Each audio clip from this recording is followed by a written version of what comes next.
Bom dia, boa noite, boa tarde, seja lá a hora que você estiver ouvindo. Meu nome é Flávia Teles. E eu sou a Maíra Machado. E esse é o podcast Feminismo e Marxismo do Esquerda Diário e do Pão e Rosas.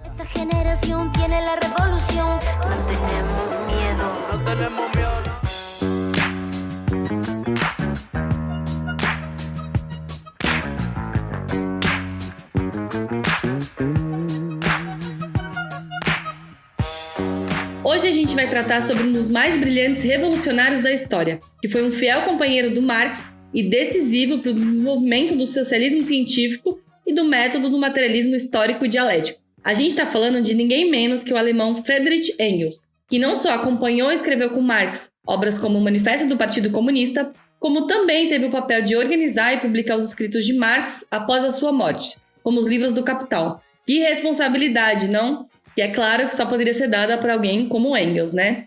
E o que ele tem a ver com a luta das mulheres vai ser o nosso tema de hoje. Mas antes de começar, eu queria dizer que essa semana a gente teve uma imagem de um tema que a gente trata muito aqui no podcast. São as mulheres negras as que mais pagam pela crise capitalista no nosso país. A gente viu no litoral de São Paulo uma jovem negra que morreu queimada porque não tinha dinheiro para comprar o gás de cozinha e se acidentou cozinhando com álcool. Esse é o Brasil do Bolsonaro e do Mourão, e é essa realidade que a gente precisa enfrentar com a luta das mulheres, dos negros e da classe trabalhadora. Angélica, presente. Presente sempre. Bom, sobre o tema de hoje, Engels foi um dos pioneiros em buscar compreender a origem da família, justamente para tentar entender de onde veio a opressão à mulher. Já que, como a gente já tratou aqui, o machismo, o patriarcado, não são coisas naturais, que existem desde que o mundo é mundo. Essas opressões, assim como o racismo, têm história. E o Engels é um dos imprescindíveis para entender isso e contribuir para a nossa luta atual contra o machismo e o capitalismo.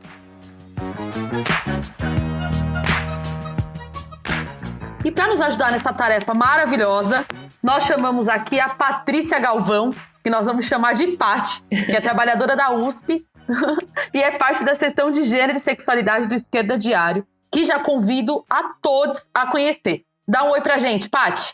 Oi, gente, é um prazer estar de volta. Bem-vinda, Pati. Sempre a gente adora você aqui.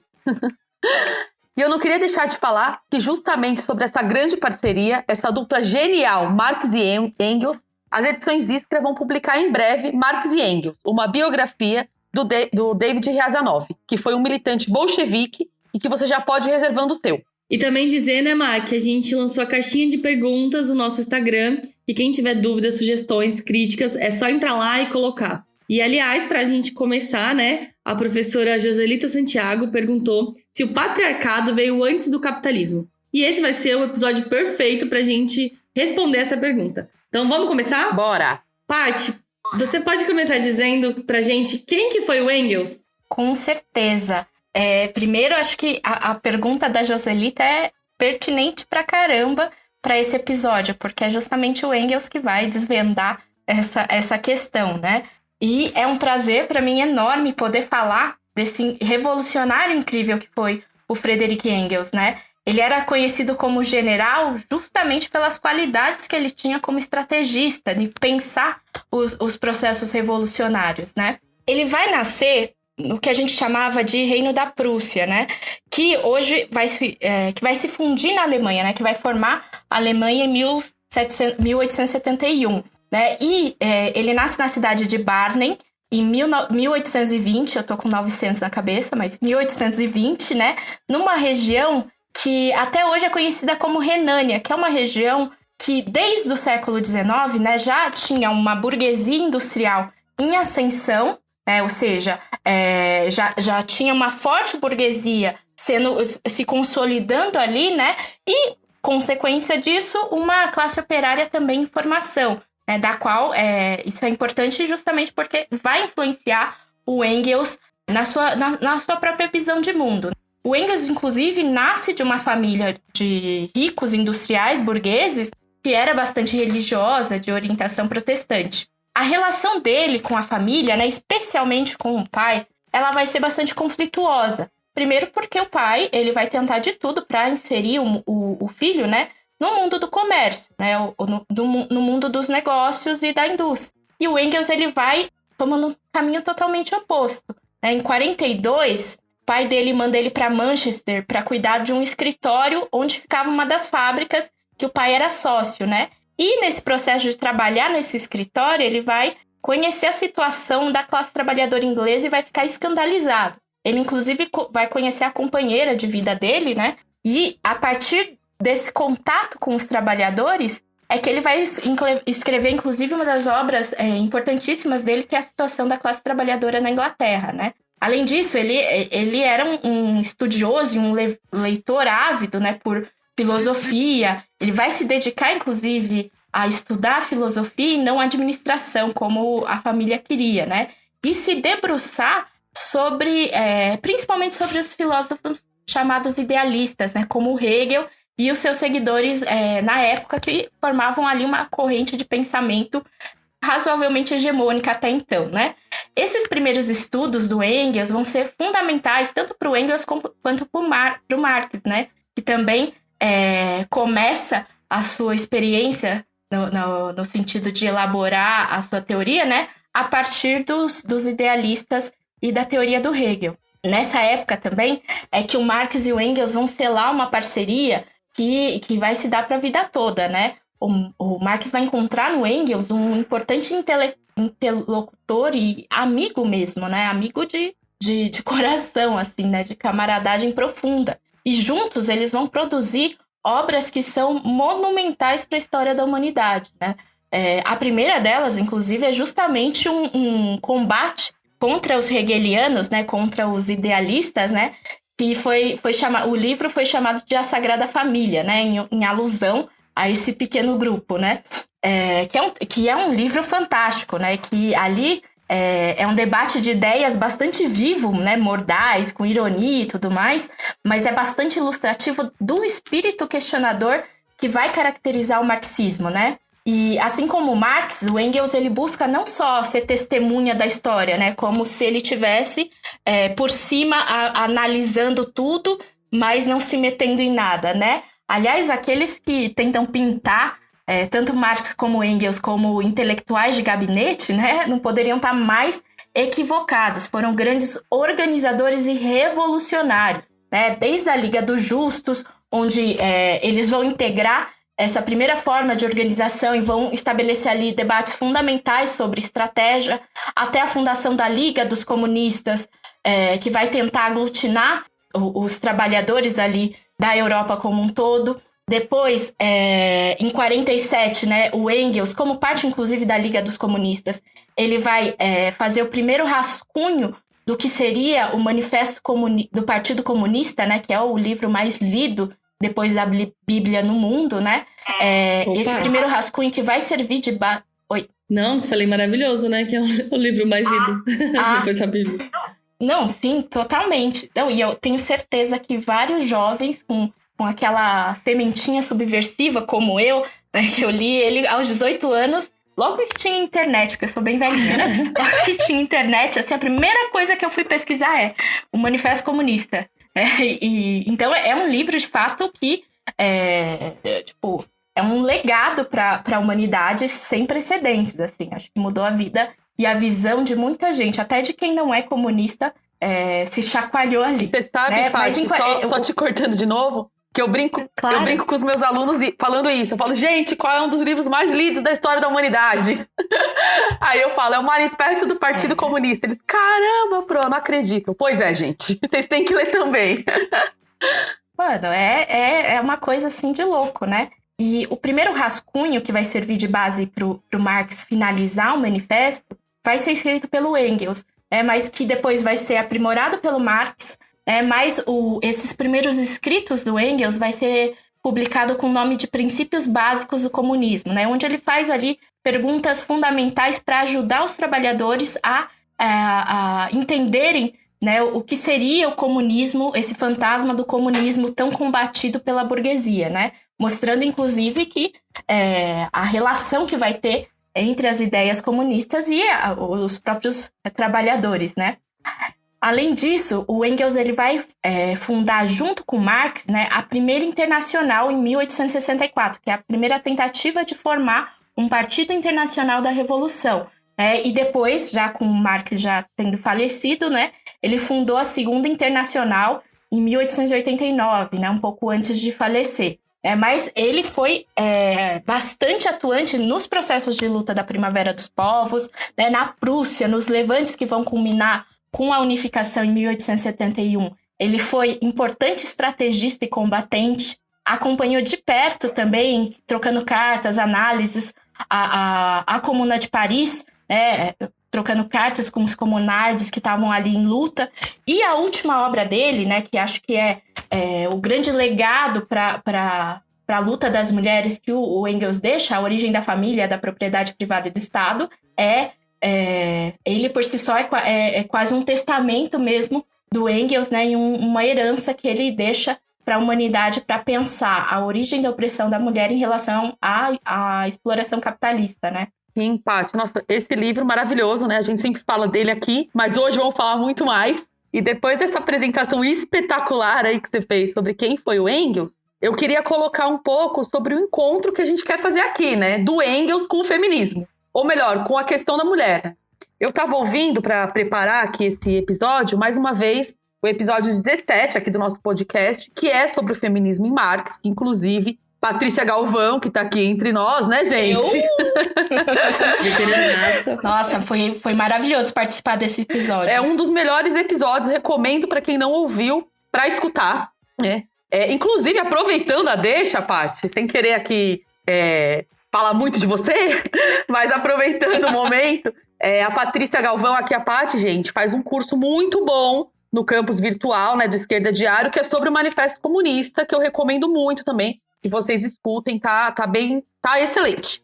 Mas enfim, voltando ao ponto aqui, né, nesse episódio, que não é sobre a Patrícia, é sobre o Engels, a gente retoma lá no episódio sobre o Marx bastante coisa sobre o Engels, né, porque como a Paty já falou, eles foram super parceirões, assim, né, camaradas de vida, né, não somente de vida, mas também do materialismo histórico, da construção do Partido Revolucionário, e a gente vai falar mais do Marx também, né, obviamente, daqui a pouco. Mas eu acho interessante, já a partir dessa ligação entre eles dois, justamente porque esses dois revolucionários se jogaram com tudo na tarefa de entender o funcionamento do capital. E era impossível, né, gente, que nesse processo eles não esbarrassem na situação de vida da mulher trabalhadora. E esse encontro do Engels com as condições de vida da mulher trabalhadora é muito bem apresentado no livro clássico, né, um dos mais clássicos do marxismo, né, aquela que ama o Engels, né, que é justamente a situação da classe operária na Inglaterra. Esse livro ele foi publicado pela primeira vez em 1845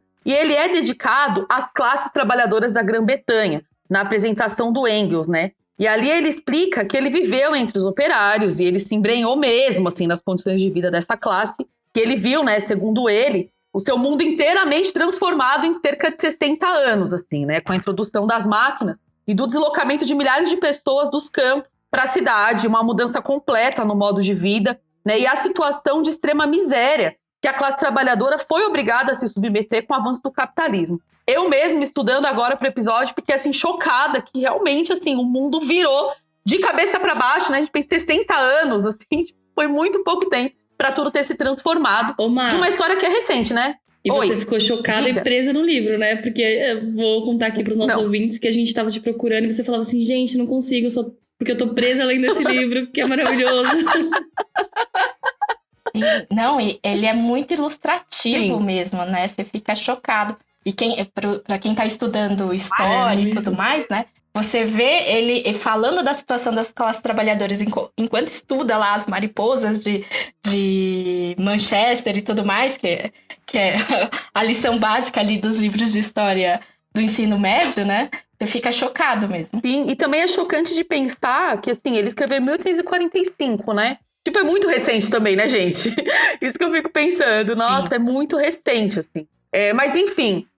eu adoro esse livro, foi uma alegria para mim retomar esse livro para fazer esse episódio. Eu achei interessante várias coisas assim nessa retomada. Uma é que já naquela época o Engels fala da degradação ambiental, né? Por exemplo, falando do que a produção capitalista gerava. Então, assim, é muito louco. Como, tipo, naquele momento já se percebia o que os capitalistas iam fazer com o mundo, né? Que hoje a gente se encontra nessa situação, né? Que é caos total em relação à questão ambiental. Mas, além disso, ele fala já aí, né, da degradação completa das relações familiares e das heranças culturais também, né?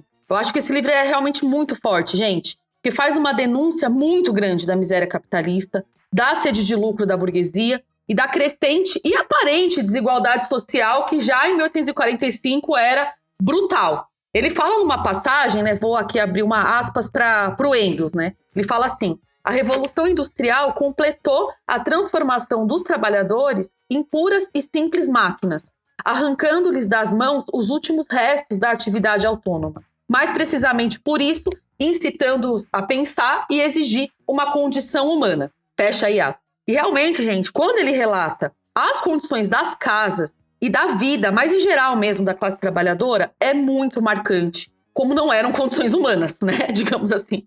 Ele conta que durante o período que ele passou na Inglaterra, ele viu dezenas de pessoas morrerem de fome diretamente. Assim. Eu acho que esses relatos eles servem muito para bater naquele pessoal que defende o capitalismo e a burguesia como os poderosos naturais, sem saber nada do processo histórico que levou esse povo a serem os poderosos nos dias de hoje, né?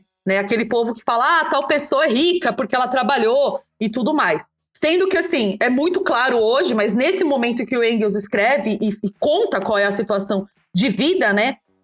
Fica muito claro, né, de como a riqueza é extraída da mais profunda exploração. O Engels conta como os bairros operários estão, assim, né? E ele fala que eles estão fétidos, cheios de lixo, que as ruas não são asfaltadas, que tem uma ventilação precária, né?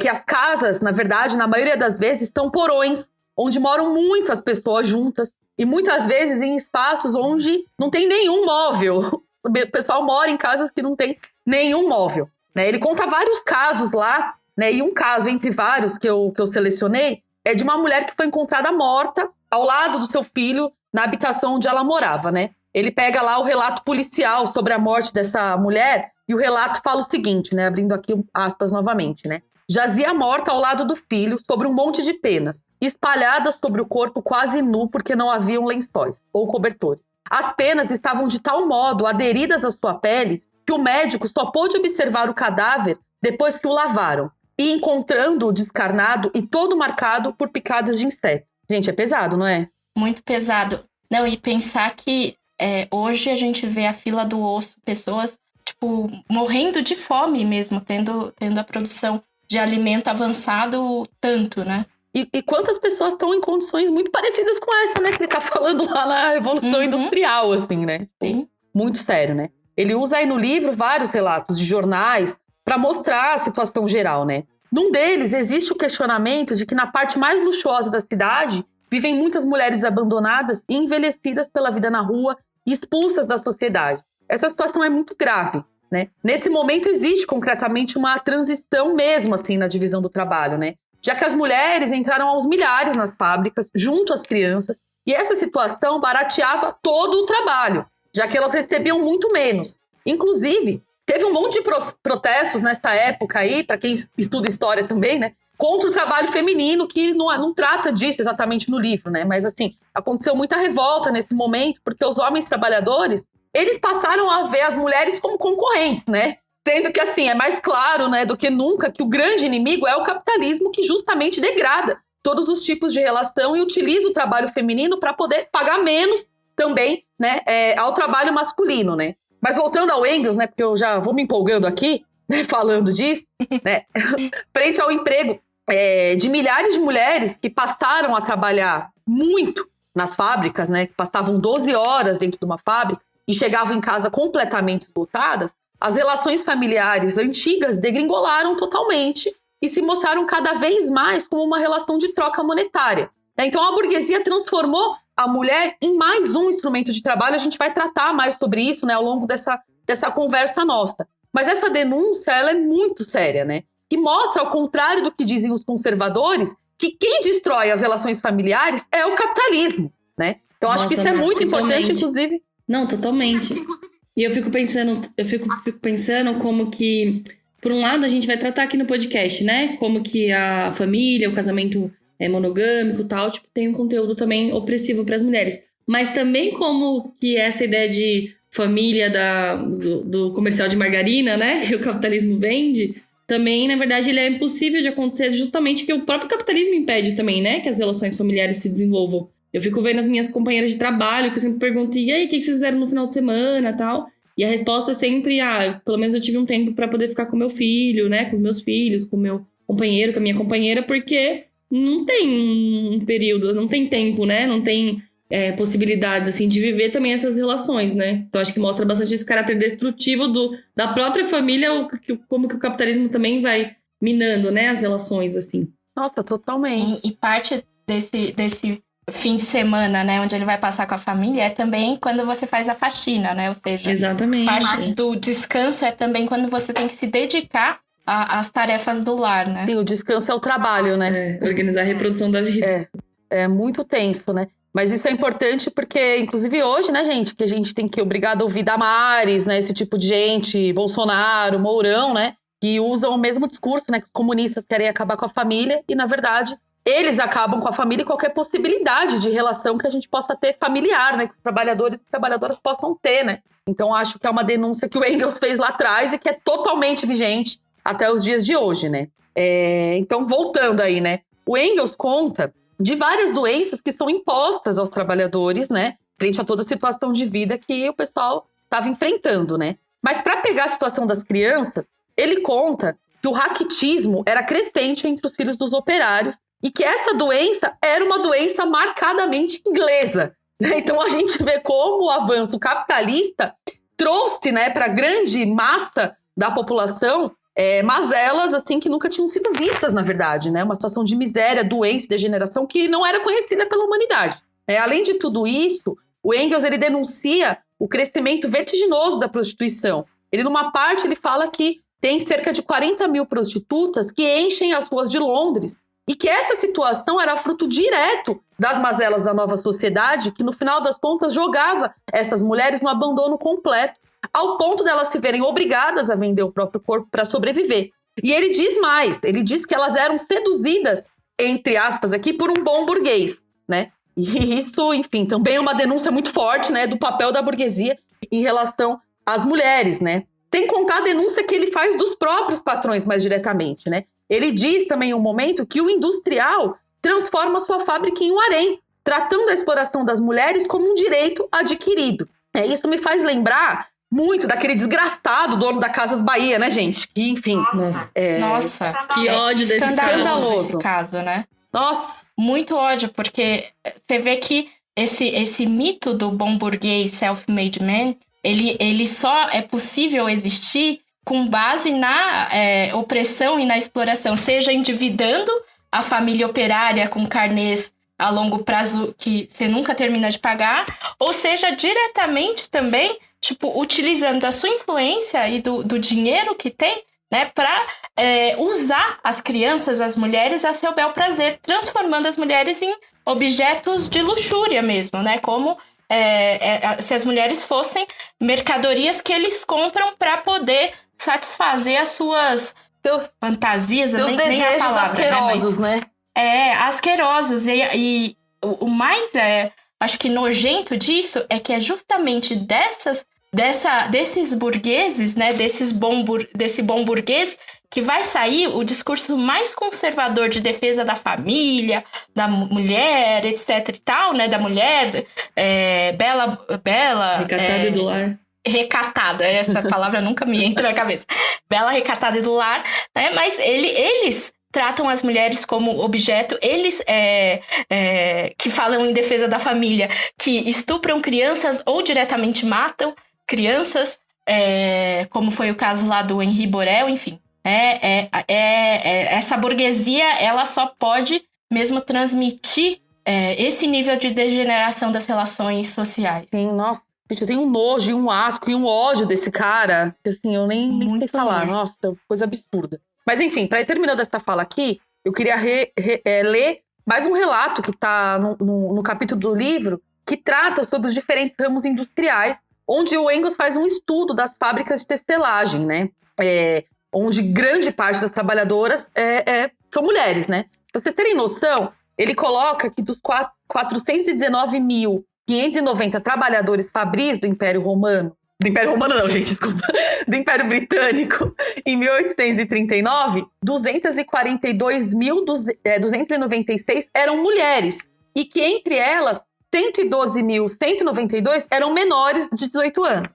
Nas fábricas de algodão, por exemplo, 56,25% eram mulheres. Nas de lã, linho e seda, as mulheres eram, respectivamente, 69%, 70% e 70,5%. Esses dados depois foram revisados, mas são parâmetros assim bem próximos dos reais, para a gente ver como era massivo o emprego de mulheres nas fábricas naquele momento. Mas vamos finalmente ao relato, né, que eu anunciei e ainda não falei. Então, abrindo aí para o relato. MH de 20 anos tem 2 crianças. A menor é um bebê, que fica aos cuidados do mais velho. Ela sai para a fábrica pouco depois das 5 da manhã e retorna às 8 da noite. Durante o dia, o leite escorre-lhe dos seios, ensopando-lhe o vestido. MW tem 3 crianças. Sai de casa por volta das 5 da manhã, segunda-feira, e só retorna no sábado, às 7 horas da noite. No seu regresso, tem tanto a fazer pelas crianças que não pode se deitar antes das 3 da manhã. Às vezes a chuva parece molhar-lhe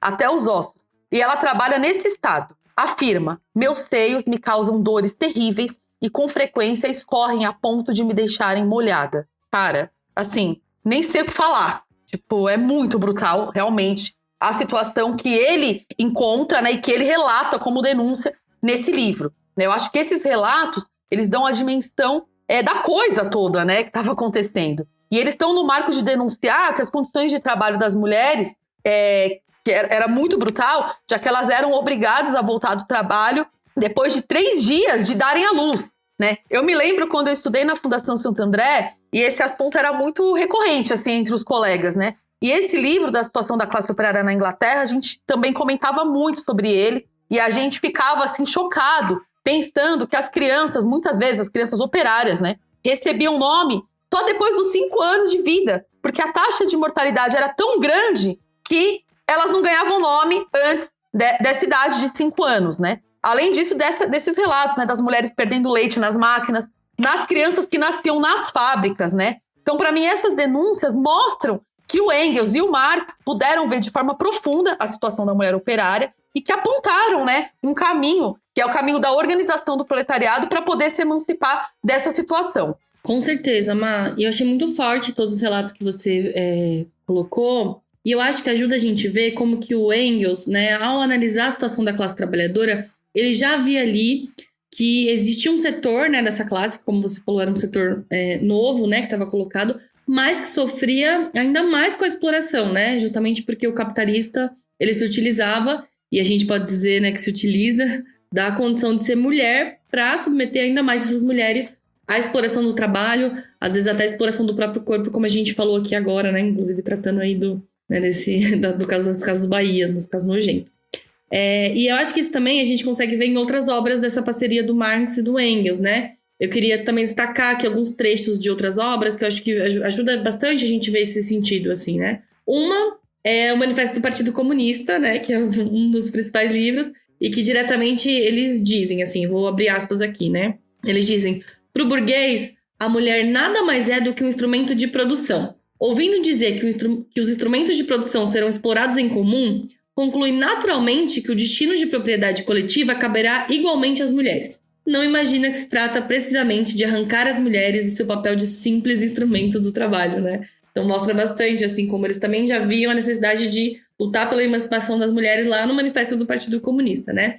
E também na Sagrada Família, que a Paty já colocou, eles partem de recuperar as ideias do socialista utópico Fourier, né, as ideias que ele tinha sobre as mulheres, e aí eles dizem, recuperando o Fourier, eles dizem: os progressos sociais e as mudanças de períodos se operam em razão direta do progresso das mulheres até a liberdade. As decadências da ordem social se operam em razão do decrescimento da liberdade das mulheres. Ou seja, o Marx e o Engels, eles também retomavam essa ideia, né, de que pensar o desenvolvimento da sociedade estava muito atrelado ao grau de submissão ou não das mulheres, né, de liberdade ou não das mulheres. E no próprio Capital, né, nem preciso dizer aqui que o Marx vai fazer várias menções à situação das mulheres, quando ele vai, por exemplo, falar da composição do exército industrial de reserva, como também na exploração brutal do trabalho feminino e infantil. Mas eu acho que é com o livro do Engels, né, que todas essas questões vão se aprofundar, porque o Engels vai descrever em 1884, um ano depois da morte do Marx, o livro A Origem da Família, da Propriedade Privada e do Estado. E não à toa tem essa ordem, né? Ele entende que existe uma ordem cronológica para esses 3 elementos, assim. a família, a propriedade privada e o Estado, para eles se desenvolverem. E ele escreve a partir dos escritos e anotações que são deixados pelo Marx, né? Ele continua, digamos, essas anotações, esses escritos, e chega nessa obra que carrega o nome dele, mas que também ele tem uma pitada do próprio Marx, assim. E aí eu queria pedir para a Paty dizer pra gente, né? Ela já começou colocando um pouco, mas por que essa obra é tão fundamental e é tão decisiva para os estudos de gênero? Sim, essa obra, primeiro que acho que em vários episódios do podcast a gente sempre fala, né? Alguém cita essa obra porque ela é bastante fundamental, e eu tenho certeza que, para mim, mudou muito a visão que eu tinha em relação à opressão, né? A opressão que a gente está submetido, mas que te dá uma outra perspectiva, né? Eu acho que muitas mulheres também tiveram ali os olhos abertos graças a esse livro, né? Esse livro que Você falou de patriarcado, tem que falar desse livro, né? Não tem como não falar. Se não falou, tá faltando coisa aí. Essa obra, ela foi escrita 40 anos depois do livro que a Maíra contou aqui, que trouxe pra gente, né? Ou seja, quando o Engels está escrevendo a situação da classe operária na Inglaterra, né? Ele vai denunciar brutalmente as condições de vida, especialmente das mulheres e da criança, mas 40 anos depois, na origem da família, da propriedade privada e do Estado, né? Ele vai, agora pensar o que fazer, né, diante dessa realidade e por que ela existe. Ele vai retomar, como a Flávia falou, escritos e anotações do Marx, né, sobre um estudioso, um antropólogo da época, né, que era chamado Lewis Morgan, para entender primeiro a origem dessas instituições, né, que muito tempo no pensamento burguês, especialmente o liberal, né, e também no senso comum, consideravam como naturais os papéis de homem, da mulher, etc. e tal. E o interessante para o nosso episódio é que o Engels ele vai perceber que a opressão às mulheres foi parte fundamental da constituição histórica das instituições como a propriedade privada e o Estado, né? O ponto de partida fundamental é a visão materialista da história, que vai contrapor a ideia de que as coisas são tal como se apresentam, ou seja, naturais e imutáveis, né, para concluir que tudo tem história. E o surgimento da família, da opressão e da exploração também tem história. Ou seja, se tem origem, né, se não é natural, tem história, tem quando surgiu, pode também desaparecer, né? E toda a parte antropológica do livro, né, que vai tratar... quem já viu o livro vai ver que são 9 episódios, né? Episódios não, capítulo.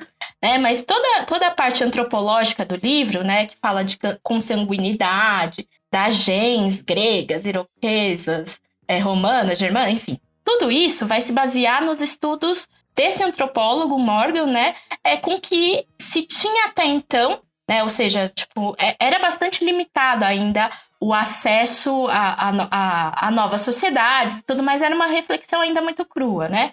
E é claro que com o passar do tempo, né, outros elementos vão surgir para permitir que os antropólogos pudessem ter uma visão mais ampla e mais precisa das sociedades antigas, né? Tanto as ocidentais como as não ocidentais, e nesse sentido, a obra do Engels, né, embora na base antropológica da qual ele se apoia, né, nos estudos Morgan, já tenha, coisas diretamente erradas, né, ou no mínimo imprecisas, né, só que o essencial do livro, né, a origem da família, da propriedade privada e do Estado, é mostrar a relação que tem para o capitalismo, né, a exploração entre as classes e a opressão à mulher. E isso é o grande legado que o livro nos deixa, né? Logo no prefácio, o Engels ele vai apontar que, de acordo com a concepção materialista da história, o fator decisivo é, em última instância, a produção e reprodução da vida imediata. E aí ele explica que a produção e reprodução são de 2 tipos, né? A produção dos meios de existência, ou seja, produtos alimentícios, roupa, habitação, instrumentos necessários para o trabalho, etc. E a produção do homem mesmo, né? No sentido da continuidade da espécie. E o Engels ele vai tentar resgatar a origem da opressão partindo de que ela não sempre existiu, que ela tem história, que essa origem está lá atrás, quando se desenvolve e avançam as forças produtivas e se formam as primeiras sociedades sedentárias, ou seja, lá num período que acabou sendo, de forma, inclusive, equivocada, né, chamar de pré-história, né, mas que na formação dessas primeiras sociedades sedentárias, né, que vão se avançando os desenvolvimentos tecnológicos, né, dos instrumentos de produção, é que vai se localizar também o surgimento do excedente de produção, ou seja, da sobra, e a partir daí se começa se tem, né, a primeira divisão do trabalho, separando o que é trabalho manual do que é trabalho intelectual, né, e que vai legar às mulheres as tarefas domésticas, né, e ao legar a elas também as tarefas domésticas, elas passam a ser tidas como propriedade do marido, né, que para poder garantir o direito de herança, né, sobre o excedente de produção, sobre o que ele produz e sobra, né, ele vai submeter a mulher ali às suas regras para garantir a herança para os seus filhos, né. E o Engels, ele vai localizar, né, o surgimento desse antagonismo, né, desse antagonismo entre os gêneros, né, quando também vão surgir a propriedade privada e os antagonismos de classe, né, ou seja, homem e mulher não são duas classes distintas, né, mas a opressão à mulher, né, os antagonismos entre os dois gêneros, né, eles vão surgir ao mesmo tempo que vai surgir a propriedade privada e os antagonismos de classe, né? E ele vai continuar no livro, né? Que ele diz assim: a sociedade antiga, baseada nas uniões gentílicas, vai pelos ares, em consequência do choque das classes recém-formadas. Ou seja, as uniões que não se baseavam na produção em si, ela deixa de existir em consequência das classes, né? E vai formar uma nova ordem social, né? Aí ele continua, né? Dá lugar a uma nova sociedade organizada em Estado cujas unidades inferiores já não são gentílicas, e sim unidades territoriais. Uma sociedade que o regime familiar está completamente submetido às relações de propriedade, na qual tem livre curso as contradições de classe e a luta de classe, que constituem o conteúdo de toda história escrita até os dias de hoje. Ou seja, aqui ele já retoma, inclusive, a máxima do Manifesto Comunista, né, que é a história da humanidade até os dias de hoje é a história da luta de classe. E o Engels tenta mostrar, então, nesse livro, essa relação entre os três pontos, né? O surgimento da família, da família patriarcal, né? Da propriedade privada e do Estado, demonstrando que a opressão às mulheres era anterior ao modo de produção capitalista, né? Ou seja, respondendo ali a pergunta da Joselita, o patriarcado, que é uma sociedade onde o homem domina, né? Ele vai existir antes do modo de produção da qual a gente vive hoje, né? E a relação dessa forma de organização da sociedade através da família monogâmica foi parte da criação da propriedade privada. A monogamia seria a forma de garantir que a herança passasse ao filho. E assim a forma de organização do Estado, né, as leis e tudo mais, é para regular essas relações, né? É por isso que o Engels dizia que a família monogâmica foi a grande derrota do sexo feminino em todo o mundo, porque a mulher vai se ver degradada, transformada em serviçal, escrava da luxúria do homem, ou um simples instrumento de reprodução. E essa baixa condição da mulher, que se manifesta, sobretudo, entre os gregos nos tempos heróicos e mais ainda nos tempos clássicos, foi gradualmente retocada, dissimulada e, em certos lugares, até revestida de formas mais suaves, mas nunca e muito menos abolida. Nesse trechinho, que acho que é um dos trechos mais famosos, né, do livro, ele deixa bem claro que a imposição da monogamia para a mulher, e a gente tem que remarcar isso, né, vai fazer com que a mulher tenha sua condição rebaixada a uma mera reprodutora, né, a um objeto dos desejos do homem, e que, mesmo nas sociedades atuais, né, contemporâneas, que podem fazer o discurso que for em relação à mulher, somos todos iguais, isso não passa de uma maquiagem do capitalismo, no caso agora, né, mas de todas as sociedades que vieram depois, mas que não muda o papel que é destinado à mulher até hoje, né? E essa situação, né, que se aplica às mulheres vai também estar por trás do que depois de toda a ideologia que vai construir as atribuições do gênero feminino, né? Então, a ideia de que a gente carrega dentro de nós a herança da Eva, né? Veículo do mal, que levou o Adão à perdição, expulsão do Éden, né? É algo que marca todas as mulheres hoje em várias questões, né? Você provocou a violência, você quis, você não sei o quê, né?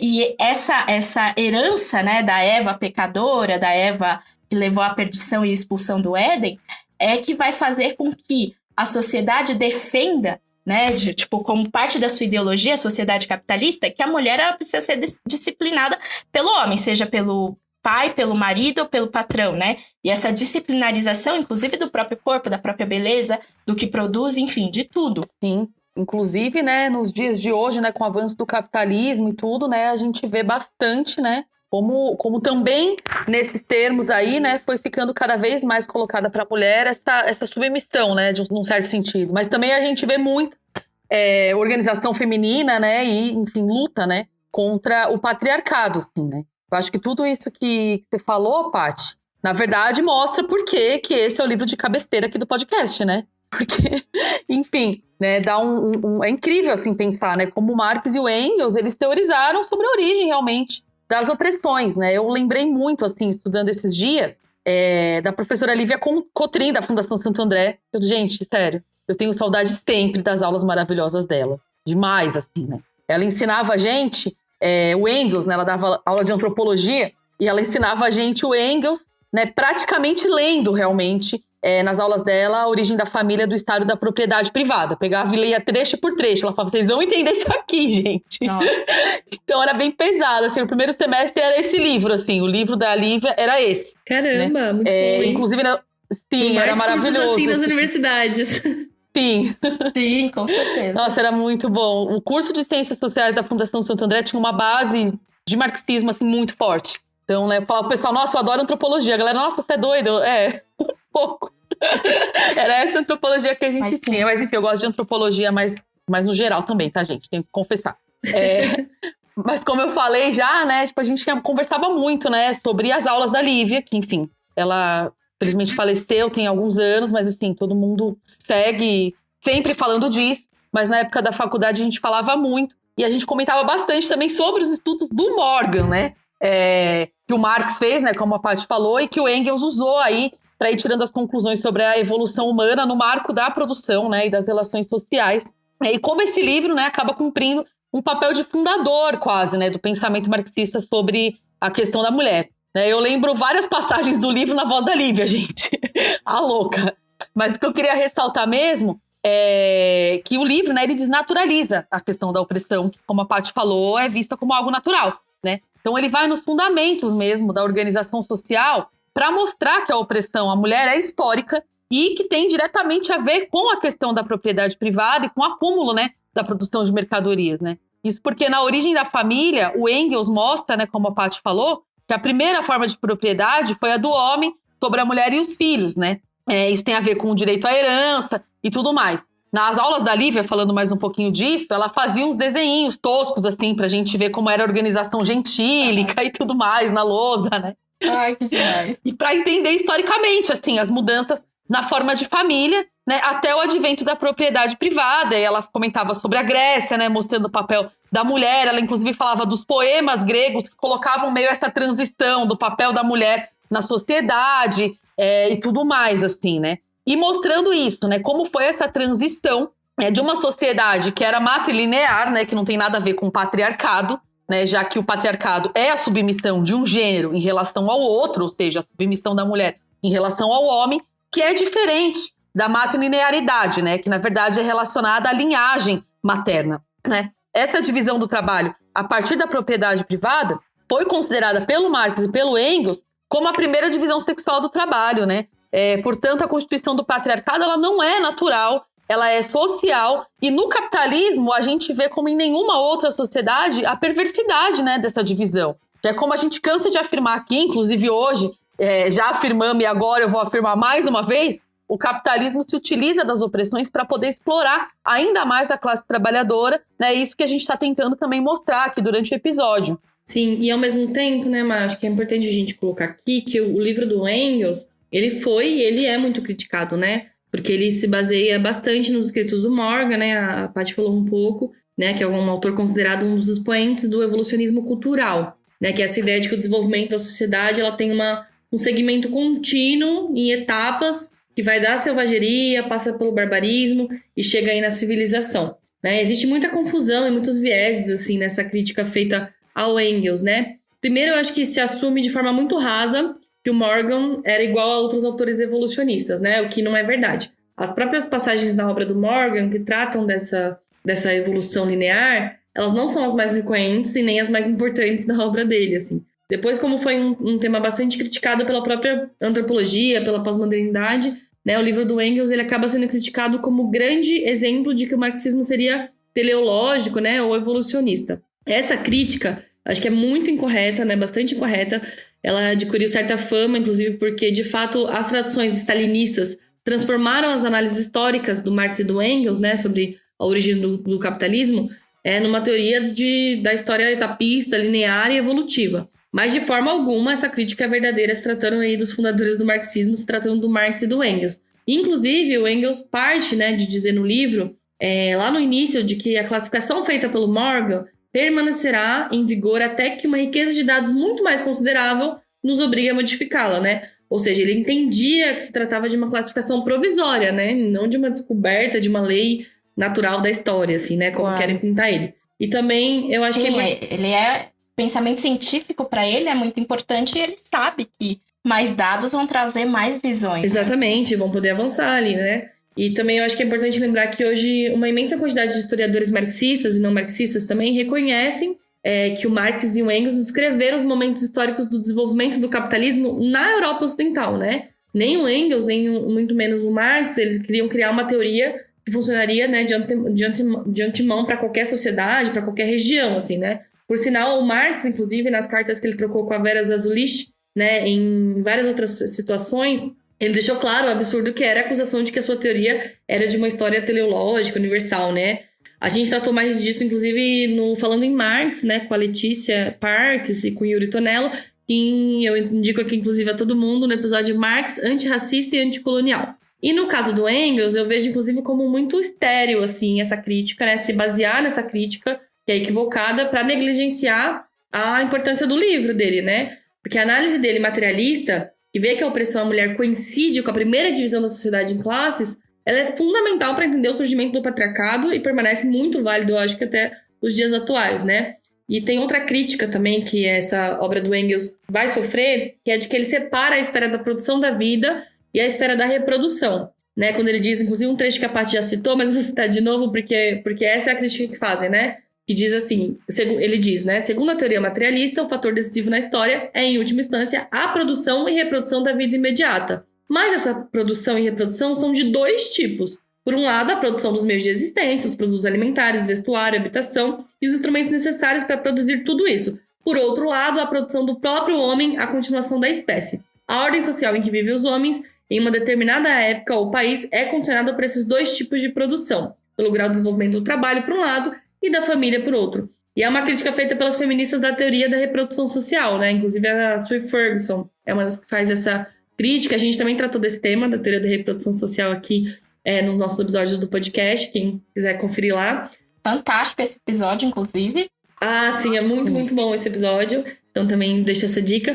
Mas que eu vejo assim como uma companheira nossa, a Ariane Dias, ela disse, né, num dos textos dela, que chama o Marxismo e a Opressão à Mulher, ela fala que o Engels, na verdade, isso que as feministas da reprodução social criticam é o que ele traz de novo, né? Que não é que ele separa, mas é que ele vê que a opressão às mulheres está situada, está entrelaçada com a produção capitalista, né? E, portanto, está no plano teórico da produção social. E que, assim, tem que ganhar, sim ou sim, centralidade nas análises marxistas, né? E, na verdade, ele também está vendo que a emancipação das mulheres está situada tanto no plano da produção, como também da reprodução, né? Porque também ele vê que só é possível emancipar a mulher quando a família, o casamento monogâmico deixarem de existir enquanto dependência econômica obrigatória, né? Acho que se liga também a todo o debate que a gente quer fazer aqui também da socialização das tarefas domésticas. Então eu vejo mais nesse sentido, assim, a crítica que fazem ao Engels nesse livro. Sim, Flá. E retomando aqui a pergunta, né, da ouvinte do programa, a Jocelita Santiago, né, a gente sempre afirma que o patriarcado é anterior ao capitalismo, e na mesma medida a gente afirma também que o patriarcado é um dos pilares do capitalismo. A opressão às mulheres, ela é servil ao capital na medida que primeiro rebaixa os salários do conjunto da classe trabalhadora, né, aumentando as taxas de exploração e de apropriação da mais-valia, né? Isso, no episódio do Marx, fazendo propaganda, né? A gente coloca bastante esse sentido que o Marx dá, né? Também, como acho que a Flá citou, né? Tipo, cria um enorme exército de reserva, de desempregados e tudo mais, que faz com que os operários passem a competir entre si pelo emprego, rebaixando também os seus salários, né? Mas, além disso, a sofisticação da opressão, né, através do consumo desenfreado, vai criar também padrões de beleza artificiais, né, que vai sustentar todo um mercado da moda, né, de fármacos, cirurgias estéticas, harmonização facial, seja lá o que for isso. E todo o mercado da moda, então, né, tipo, cada dia, sei lá de onde eles tiram tanta ideia para umas roupas que só Jesus, né? Mas que é para consumir, né? Tipo... isso tudo vai movimentar cosméticos, então, tipo, é tanta cor de batom que você não diferencia, né? Que a gente não... O olho nosso não é capaz de diferenciar tantos tons, né? Mas que isso tudo por si só, né? O problema não é ter esses produtos, nada disso, né? Mas é uma indústria que movimenta bilhões de dólares, que além de endividar as mulheres, né? Vai buscar manter elas disciplinadas, rebaixando o seu próprio valor como indivíduos, né? Porque a gente só passa a valer alguma coisa nessa sociedade na medida que a gente é capaz de se manter jovem, de se manter bonita, de se manter produtiva, enfim. Por isso que pensar a emancipação das mulheres, né, não é uma tarefa fácil. Não é possível, né, a gente conquistar uma igualdade real das mulheres, né, e o fim da opressão no capitalismo que faz com que o nosso valor, faz com que as mulheres valham menos, né? Elas envelhecem, a gente tem prazo de validade, a gente tem embalagem ruim, eles jogam fora, enfim, as mulheres são tratadas como descartáveis, né? Então, a real igualdade mesmo das mulheres, né, e o fim da opressão só vai se dar pela destruição de toda essa roda de exploração, né, que o capitalismo movimenta, né? Então, o fim do capitalismo, né, é a condição necessária para que as mulheres possam se emancipar. Mas, ao mesmo tempo, é preciso a gente ver que só o fim do capitalismo não vai ser a garantia da emancipação dos oprimidos, né? A emancipação das mulheres, embora seja um ponto necessário, daí, inclusive, as tarefas que a gente tem agora em relação à luta das mulheres, né? Todos os preconceitos, os estereótipos de gênero que são reproduzidos para sustentar a discriminação das mulheres, né? Eles estão incrustados nas condições materiais de reprodução e produção social capitalista, né? E nesse sentido, é mais fácil a gente tomar o poder do que dissolver a opressão, né? Tanto que o Trotsky, ele falava, né, diante da Revolução Russa em 17, né, que a tomada do poder era apenas 10% das tarefas da revolução, né? Para acabar com o machismo, com a herança patriarcal, era preciso uma revolução dentro da revolução que modificasse as condições materiais que possibilitaram a existência desses preconceitos de gênero, né? O Lenin, na Rússia soviética, né, ele vai ser taxativo em falar que a igualdade perante a lei não é igualdade perante a vida. Ou seja, que para superar a herança patriarcal e definitivamente emancipar as mulheres, não bastaria apenas leis que impusessem o fim da desigualdade por decreto, né? Ou seja, só para abrir um parênteses aqui, né? O pessoal da direita fala, mas a diferença salarial não existe mais, porque a lei diz que não pode ter na mesma função, a pessoa recebendo diferente. Só que o que o capitalismo faz? Ele atribui valores diferentes ao trabalho a partir do que é considerado trabalho de mulher, né? Ou seja, os trabalhos tidos como de mulher ligados ao cuidado são os mais precarizados, como a limpeza, como o cuidado dos doentes, como o ensino básico, né? E não são porque valem menos se a gente for pensar no quão essencial é para a sociedade. É porque o capitalismo trata como trabalho de mulher e, portanto, mais barato, né? Então, nesse sentido, não basta só eu ter uma lei que coloque que não pode ter desigualdade salarial, né? Para superar a herança patriarcal, é preciso batalhar primeiro pela consciência dos trabalhadores, né? Para exterminar da cabeça qualquer resquício da ideologia burguesa e patriarcal. Isso é importante porque a gente não tem fetiche em relação à classe trabalhadora. Inseridos na sociedade capitalista, os preconceitos, a ideologia, como Marx colocava, né? A ideologia dominante é a ideologia da classe dominante, também vai se expressar na classe trabalhadora. E, nesse sentido, o debate firme ali, a necessidade de fazer com que a classe trabalhadora como um todo, homens e mulheres, tomem a questão da luta das mulheres, né? As demandas das mulheres como sua, é fundamental para abrir a consciência dos trabalhadores, né? A revolução dentro da revolução, né, é justamente você criar condições materiais para que a libertação das mulheres, né, no caso da Rússia, né, da Revolução Russa em 17, como exemplo, né, para que fosse possível essa libertação, né? E nesse sentido, os bolcheviques na Rússia foram exemplares, né, em mostrar como criar as condições materiais para varrer a ideologia burguesa, pensando medidas como a socialização das tarefas domésticas, com creches, lavanderias públicas, restaurantes públicos, onde o trabalho que era feito de forma gratuita pelas mulheres nos lares, né, passasse a ser remunerado e feito de forma social, pública, né? O objetivo era justamente livrar as mulheres do trabalho doméstico do lar para inserir elas na vida pública, para que elas se livrassem da dependência material que o casamento impunha a elas e pudessem ter uma vida social para além da família, né? E, nesse sentido, libertá-las do jugo do marido, do pai. Além disso, né, os russos eles também vão se debruçar na questão do divórcio, né, possibilitando o divórcio por carta, para que a mulher não fique sujeita à decisão do marido, né, o direito ao aborto como um direito do próprio corpo, para que a mulher decida numa sociedade onde a maternidade, como a sociedade capitalista, né, ainda era negado, que elas pudessem decidir em relação ao próprio corpo, né?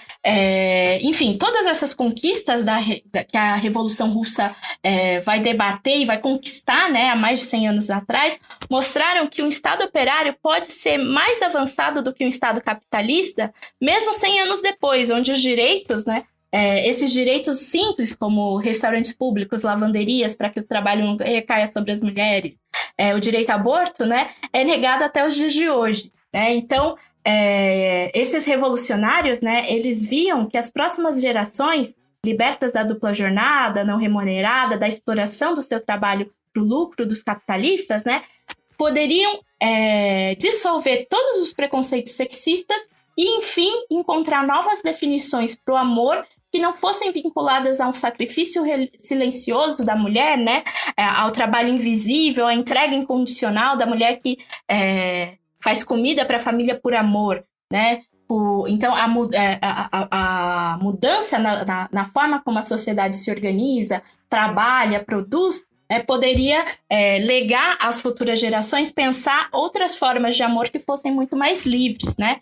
Então, nesse sentido, assim, a gente não pode prometer que o socialismo, por si só, vai ser o paraíso imediato para todas as mulheres, né? Mas é certo que a luta por uma sociedade sem exploração do trabalho humano em benefício de uma minoria parasitária que impõe a submissão das mulheres no trabalho diário, invisível, gratuito de reproduzir essa imensa força de trabalho, é a única luta que vai tornar possível hoje a nossa vida ser vivida, né? E a esperança de que, a partir dessa batalha hoje contra esse sistema capitalista, né, disputando a consciência dos nossos companheiros, é que vai tornar possível uma sociedade de fato liberta de toda a opressão e exploração. Nossa, Paty, muito bom tudo que você falou. Eu acho que a gente já pode dizer que esse episódio está sendo, assim, uma reivindicação grande do marxismo em relação à questão da mulher, né?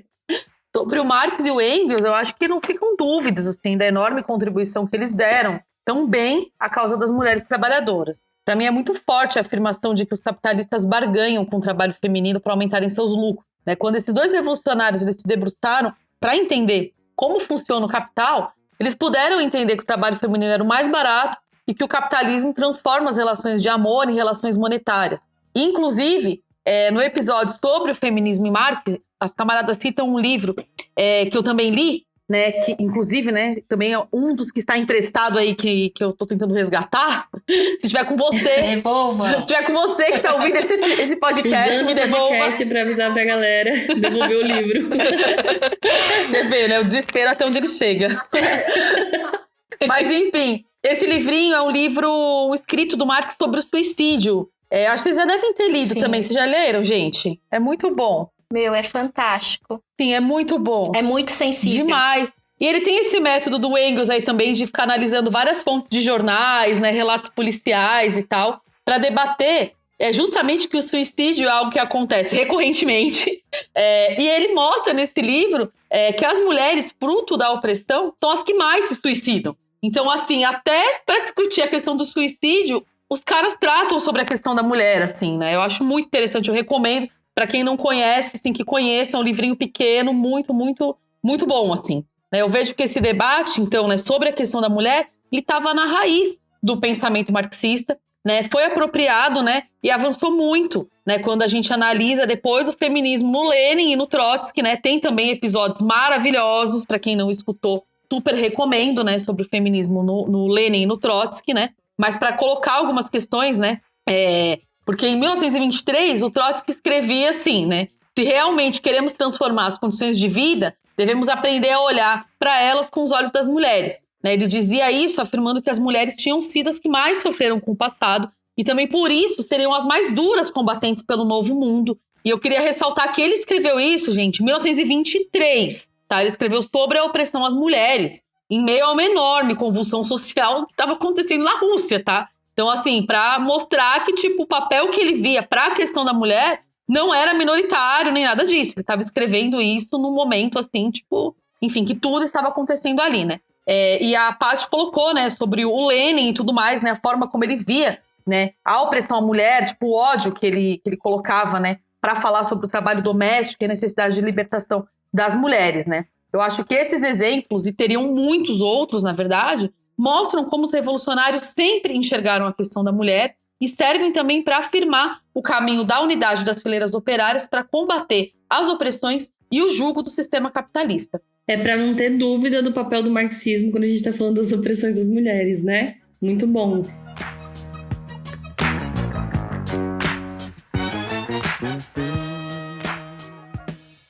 E depois disso tudo, a gente queria agradecer a Paty, maravilhosa, por esse episódio, que foi excelente. Obrigada, Paty. Gente, foi um prazer. Amo Engels, que homem.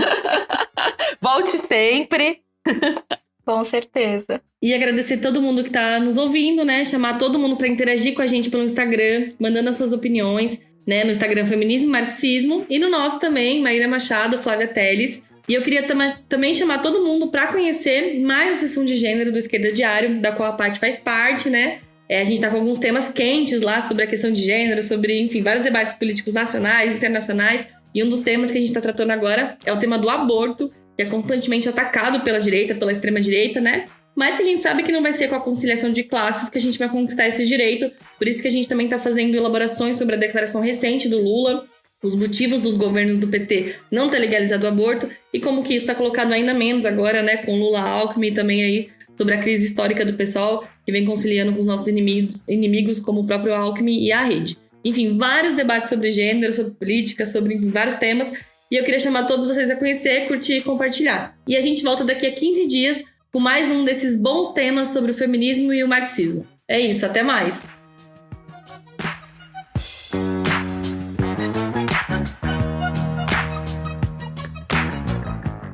A verdadeira igualdade entre homens e mulheres só pode, ou assim estou convencido, tornar-se realidade quando a exploração de ambos pelo capital for abolida e o trabalho privado transformado o trabalho privado de casa em uma indústria de caráter público. Essa é uma frase do Engels presente em Carta, de 1885. É isso, gente. Curtam e compartilhem.